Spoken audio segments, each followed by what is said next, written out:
Saudari-saudaraku yang terkasih, berjumpa kembali bersama saya Inspirasiku di Antara. Renungan Harian Rabu 13 November, Pekan Biasa ke-32. Semoga kita bersama keluarga dan komunitas kita selalu dalam keadaan baik, tetap sehat, dan bersemangat. Marilah kita mengawali renungan kita hari ini dengan tanda kemenangan Kristus. Dalam nama Bapa dan Putra dan Roh Kudus. Amin. Allah Bapa sumber kebijaksanaan, Engkau senantiasa memperhatikan umat-Mu dalam setiap peristiwa hidup kami. Jadikanlah kami pemimpin yang baik bagi diri sendiri, keluarga dan sesama dalam kekudusan, seturut teladan Yesus Kristus Putra-Mu. Sebab Dialah Tuhan pengantara kami yang bersama dengan Dikau dalam persatuan Roh Kudus, hidup dan berkuasa Allah sepanjang segala masa. Amin.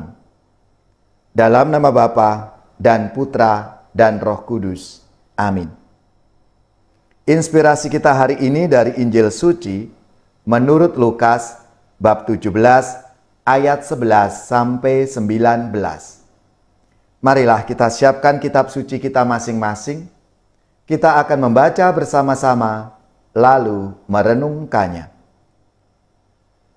Dalam perjalanannya ke Yerusalem, Yesus menyusur perkotaan Samaria dan Galilea. Ketika ia memasuki suatu desa, datanglah 10 orang kusta menemui dia. Mereka tinggal berdiri agak jauh dan berteriak, "Yesus Guru, kasihanilah kami." Yesus selalu memandang mereka dan berkata, "Pergilah, perlihatkanlah dirimu kepada imam." Dan sementara dalam perjalanan, mereka menjadi tahir. Seorang di antara mereka ketika melihat bahwa dirinya telah sembuh, kembali sambil memuliakan Allah dengan suara nyaring, lalu tersungkur di depan kaki Yesus dan mengucap syukur kepadanya. Orang itu seorang Samaria. Lalu Yesus berkata, "Bukankah ke-10 orang tadi semuanya telah menjadi tahir? Di manakah yang 9 orang tadi? Tidak adakah di antara mereka yang kembali untuk memuliakan Allah selain orang asing ini?" Lalu ia berkata kepada orang itu, "Berdirilah dan pergilah, imanmu telah menyelamatkan dikau." Demikianlah sabda Tuhan. Terpujilah Kristus.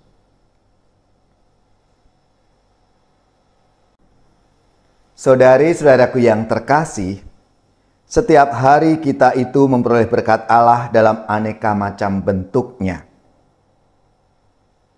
Sedemikian rutinnya berkat itu sehingga kita kerap kali lupa menyadari dan mengenali bahwa itu semua berasal dari Allah. Kerap kali kita merasa bahwa aneka macam berkat itu menjadi bagian hidup harian kita yang sudah seharusnya kita terima secara otomatis. Akibatnya, kita seringkali lupa untuk menyampaikan ungkapan syukur kita kepada Allah. Sabda Tuhan hari ini mengisahkan 10 orang di perbatasan Samaria dan Galilea yang memperoleh berkat kesembuhan dari penyakit kustanya. Sedemikian sukacitanya sehingga ke-9 orang yang telah sembuh itu larut dalam kegembiraan, dalam euforia, sehingga lupa bahwa itu semua karena berkat Allah, karena kasih Allah yang telah menyembuhkan mereka. Mereka pergi begitu saja tanpa mengucapkan syukur dan terima kasih kepada Yesus yang telah menganugerahkan berkat kesembuhan itu. Hanya 1 orang yang berbalik kepada Yesus untuk mengungkapkan rasa syukur dan terima kasihnya. Orang itu adalah seorang Samaria. Saudari-saudaraku yang terkasih, orang Samaria itu tersungkur di depan kaki Yesus, dan mengucap syukur kepadanya. Orang Samaria itu sanggup mengenali dan memahami bahwa berkat kesembuhan itu merupakan karya Allah yang patut disyukuri. Yesus memberikan apresiasi kepada orang Samaria itu. Sekaligus dengan itu, Yesus menegaskan bahwa iman orang itulah yang telah menyelamatkannya.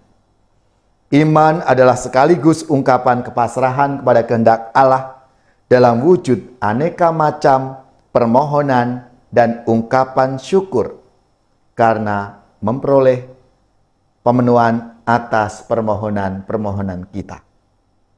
Saudara-saudari yang terkasih, orang Samaria itu mengungkapkan imannya secara utuh. Ia berhasil mengenali rencana dan karya Allah dalam peristiwa hidupnya. Saudari-saudaraku yang terkasih, kita semua dipanggil untuk punya iman yang sama dengan orang Samaria itu. Kita dipanggil untuk mengenali dan mengakui bahwa Allah bekerja dalam hidup kita. Allah memberkati hidup kita dengan kasih karunia-Nya. Kasih karunia Allah itu pada saatnya akan menyadarkan kita untuk mengungkapkan syukur dan terima kasih kepada Tuhan. Karena selalu memberikan rahmat dan anugerah-Nya itu setiap hari dalam peristiwa-peristiwa hidup kita.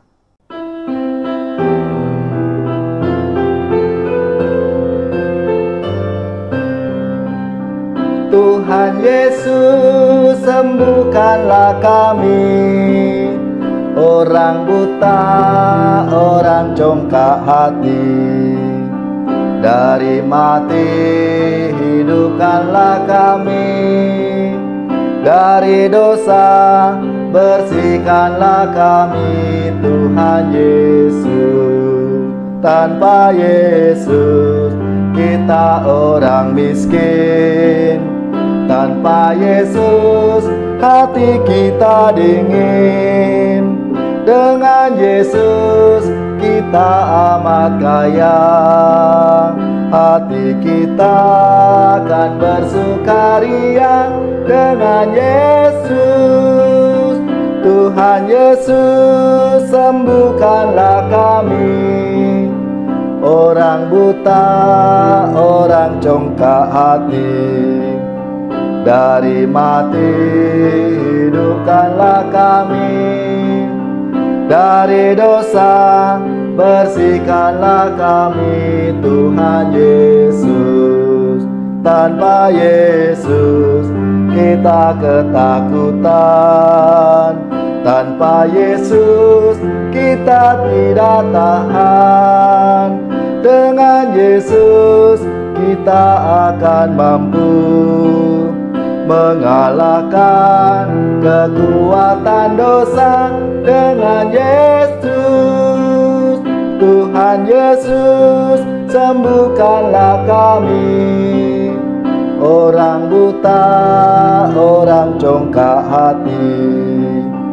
Dari mati hidupkanlah kami, dari dosa bersihkanlah kami. Tuhan Yesus, tanpa Yesus kita kesunyian. Tanpa Yesus kita akan hilang. Dengan Yesus kepala gerejanya, kita selamat sebagai anggota. Dengan Yesus, Tuhan Yesus, sembuhkanlah kami, orang buta, orang congkak hati. Dari mati hidupkanlah kami, dari dosa bersihkanlah kami. Tuhan Yesus, tanpa Yesus kita bagai buta. Tanpa Yesus tersesatlah kita. kita. Dengan Yesus cahaya dunia.